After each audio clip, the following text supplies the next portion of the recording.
মটনে একটু স্বাদ আনার জন্য কেটে দেখা কাঁচা লঙ্কা।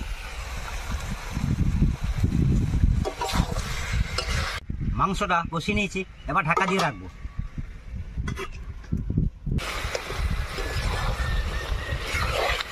এখানে খুব সুন্দর হাওয়া দিচ্ছে ফুল ফুল করে। তো সত্যি প্রকৃতি আমাদেরকে কোনোদিনও ওর ভালোবাসা থেকে আমাদেরকে বঞ্চিত করে না। আমরাই প্রকৃতির ভালোবাসা থেকে আমরা নিজেরাই বঞ্চিত হয়ে যাই। এবার ঢাকা করে মটনটাকে দেখে নেব।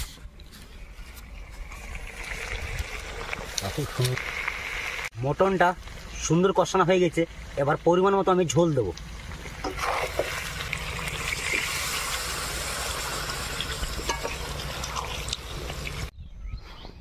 মটনটা সেদ্ধ হওয়ার জন্য এবার আমি ঢাকা দিয়ে দেবো।